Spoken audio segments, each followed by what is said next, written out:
decor changes you can make for fall, and we've got some more now. So a new trend we're calling modern craft. Here to show us, Tamara Robbins Griffith. Beautiful. Thank you.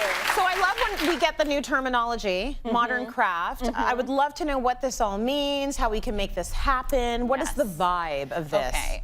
Well, it's really pretty explicit in like what we're saying, modern and craft. It's got clean, modern lines, but this are artisanal influences. Got and I think it's those handmade touches that make it feel very curated and make it feel really high-end. Yes. But everything I brought is from HomeSense, so you can be on trend without spending a lot of money. Oh, they like that. Yes, absolutely. Yeah. Here's the thing about HomeSense. We always say, if you see it and you like it, you get it. Because it might not be there when you go back. Yes. You have 30 days to exchange something. You can always change your mind later. What I love about this is I also like this this sort of eclectic, crafty look, but it doesn't look, it's still streamlined, because that's I'm more contemporary, more modern in my decor, but you want that touchy-feely, the texture, and that craft vibe. So it's a perfect combo. Right, and I think it feels really, really cozy for fall. It does. But it's also like a nice interpretation of fall. We're not hitting you over the head with a pumpkin. Right. Right?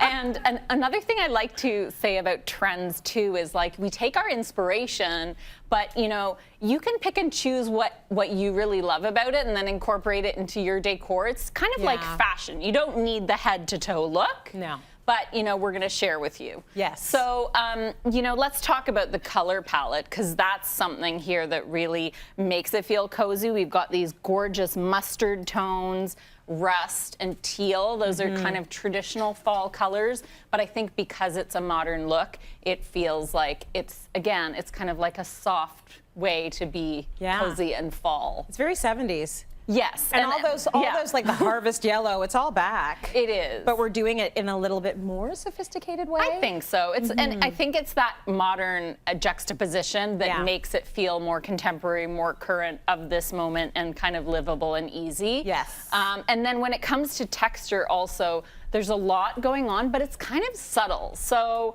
there's a crispness to it. So if you look at like some of the like felted wool. Oh, this feels great. And it's lush under your hand, but it's still crisp. So it's like tighter knits. So it's a bit smoother. And lots of velvet. Like we can't talk about texture without talking about velvet. So you're going to see velvet obviously in furniture. Yeah. But interesting to see it popping up in things like a lampshade. Oh, that's kind of cool. Or even I've seen a velvet frame on a mirror. Yes. And oftentimes it's like that grid cushion over there. It's a cotton velvet or a velveteen that's got less sheen to it. That's right. So it's kind of more matte. Earthier. Again, back to that 70s vibe, which I try to coordinate with. Yeah, I love that. And then leather too. So there's menswear details. And those chairs are a good example of, you know, they have that, you know, luxe leather texture, but it's not like a big recliner. Like when you think of men's leather, you often have this image of a giant sofa. Yes. And think more of like menswear, like a fine Italian shoe. Like this is the chair version of that beautiful shoe, and you've got that like in this beautiful box too with the stitching at the side and detailing there. Okay, so we've got good texture, we've got great warm colors. We're using things like that sort of aged leather. Yes. Shout out to this beautiful table as well. Yeah, love this table. So hopefully the cameras can see it. It's two parts, It looks like a yin yang, and it's two parts. So a lot of this furniture is really small space friendly. And then if you're entertaining, you can pull it apart and use it as two separate side tables, which is really great.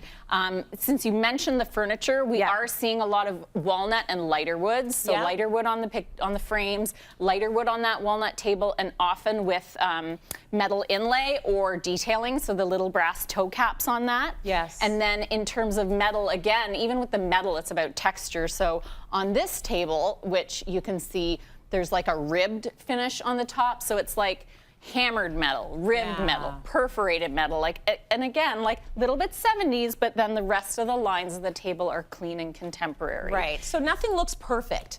Everything looks a little hammered out, a little modeled, like someone was sitting there something. in a little artisanal, like studio hammering that metal. Yeah, and that's the craftiness of it. Yeah, and we can't talk about this trend without talking about the color blocking and these patterns that are sort of like evolved geometrics. Color blocking is huge, and like a cushion, beautiful cushion like this for $30 is a great livable way to incorporate the trend. For sure.